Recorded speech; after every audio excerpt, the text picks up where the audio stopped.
And that's the pace Seattle wants to play with. They want to get in transition. Another turnover for Seattle. It happened during the third quarter of Iowa's tense, high-energy game against Nebraska, when the air inside the arena felt almost electric and every possession carried the weight of momentum, that Caitlin Clark noticed something that made her blood run cold.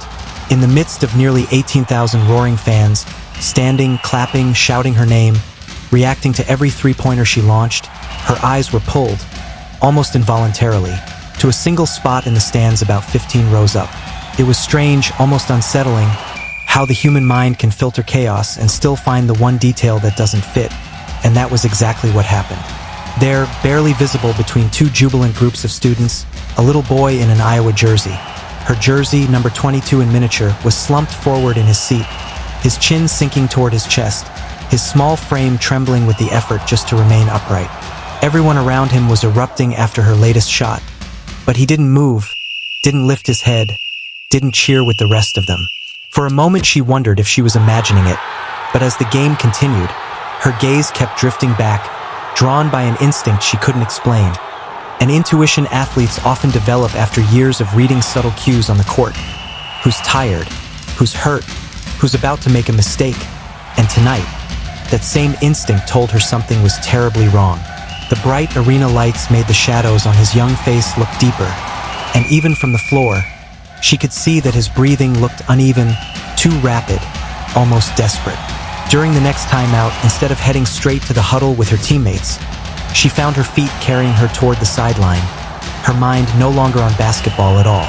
She pointed towards the stands, capturing the attention of a nearby security guard, shouting over the noise, "That little boy in section 112, row 15, something's not right. He's not moving. Please, can you check on him?" The guard SQUI, up toward the crowd, struggling to single out the child among the sea of black and gold, and Caitlin felt her heart hammering with a fear that had nothing to do with the scoreboard. As play resumed, she tried to focus, but every dribble, every defensive rotation felt mechanical. Her mind kept flashing back to the child's face, the gray tinge of his skin, the slump of his shoulders, which didn't match the excitement, the heat, the energy of the arena around them. During a free throw, she searched the stands again and saw the security guard moving quickly up the steps, and she held her breath, waiting to see what would follow. Moments later, she saw the guard radioing for medical personnel, and that was when the pit in her stomach tightened. Paramedics arrived swiftly, climbing the steps with equipment in hand, and the crowd in that section went from erupting with cheers to a worried, confused hush. His mother, who had been cheering moments before, was suddenly on her feet, hands shaking, tears forming, while medics knelt around her son, assessing his breathing, attaching monitors, supplying oxygen. The rest of the game became a blur for Caitlin. Iowa eventually won by 12 points, but the victory felt distant, unimportant, almost irrelevant. As soon as the buzzer sounded, she didn't join her teammates in celebration, didn't smile for cameras, didn't sign autographs. Instead, she walked straight from the court to the arena tunnels, heading for the small, hidden medical facility where she knew the boy would have been taken. When she stepped inside, she saw him sitting on an exam table, an oxygen mask covering half his face, his dark eyes wide with fear and exhaustion. His mother, a young woman in her early 30s, held his hand tightly with trembling fingers as she whispered reassurances in between quiet sobs. A paramedic stood beside them, speaking urgently into his radio, updating someone on the boy's condition. Caitlin approached, still in her uniform, sweat-damp hot. The one who asked security to check on him. "Is he all right?" The mother looked up in disbelief, as though struggling to process that the very athlete her son idolized was standing right in front of them. You're the one who saw him?" she whispered, her voice shaking.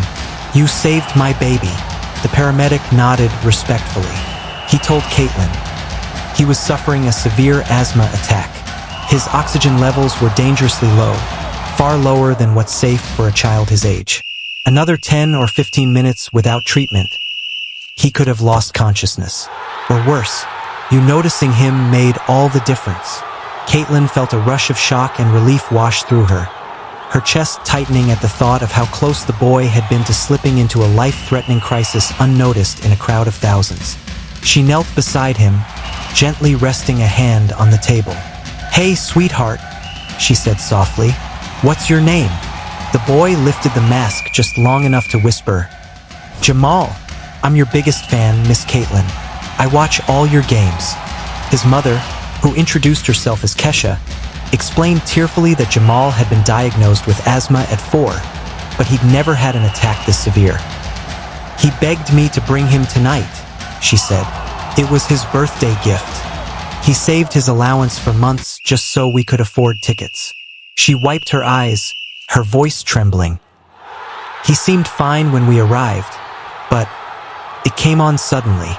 The paramedic nodded gravely, adding that asthma attacks can escalate without warning, especially in crowded, high-energy environments where excitement, heat, and movement can trigger breathing difficulties. As Caitlin sat with them, listening, comforting, and making Jamal smile despite the oxygen mask still pressed to his face, she realized that sometimes the moments that matter most aren't the ones scored or televised, but the ones that happen quietly, unexpectedly, when a person simply listens to their... There's hurt. But boy, Dejanay Carrington, what a show she has. And it's really hard when you have a young team trying to learn and you're on the road. It's hard in the WNBA. It was one of those nights when the energy inside Carver Hawkeye Arena felt thick enough to touch, the kind of electric atmosphere that makes every cheer vibrate through your chest. Yet in the middle of that roaring, chaotic world of flashing lights and pounding noise, 7-year-old Jamal was quietly slipping into a dangerous asthma crisis that almost no one noticed. Not even his mother sitting right beside him. Caitlin Clark would later reflect on how extraordinary it was that she, a player focused on the game, the crowd, the clock, and her team, was the only person who sensed something was wrong roughly 100 feet away.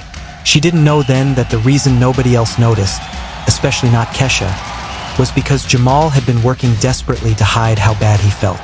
He didn't want to cough too loudly, didn't want to complain, didn't want his mother to miss a moment of the experience she'd worked extra shifts to give him. "I didn't want to ruin it, Mama," he whispered later, the oxygen mask fogging slightly as he spoke. "You worked so hard to get the tickets. I didn't want it to be a waste." His words struck Caitlin with a force that stunned her. It was heartbreaking to think that a child would willingly suffer in silence, fighting to stay conscious, because he didn't want to be a burden. She took his small hand gently in hers and told him with absolute conviction, "You are never a waste. Your mom would miss every game in the world if it meant keeping you safe." Those words made Kesha break down, the fear of nearly losing her son sinking in fully now that he was stabilizing under the paramedics' care. Over the following hour, as the arena emptied and players went home, Caitlin stayed with them, learning about their lives. How Kesha worked 2 jobs, how money was always stretched thin, how Jamal practiced her moves in their tiny living room because basketball was his world and she was his hero. She learned that this game had been his birthday present, something he'd begged for and helped pay for with saved allowance. And she realized how easily the night could have turned tragic if she hadn't trusted her instinct to look into the crowd at just the right moment. The next morning, she found herself calling the hospital to check on him. And in the days that followed, she contacted them again and again, unable to shake the feeling that her responsibility to this little boy didn't end when the game did. When Jamal answered the phone after being discharged, his small voice was clearer, full of awe that his favorite athlete was speaking directly to him. "The doctor said you saved my life. Is that true?" he asked. "We saved each other," Caitlin told him, and she meant it. Something about seeing Jamal that night had reminded her of humanity beyond the court, beyond the wins and pressure. A reminder that the most significant moments in life aren't always televised. Through her foundation, she arranged for him to see a leading pediatric pulmonologist, covering the cost of advanced treatment, a new inhaler, and a full asthma management plan.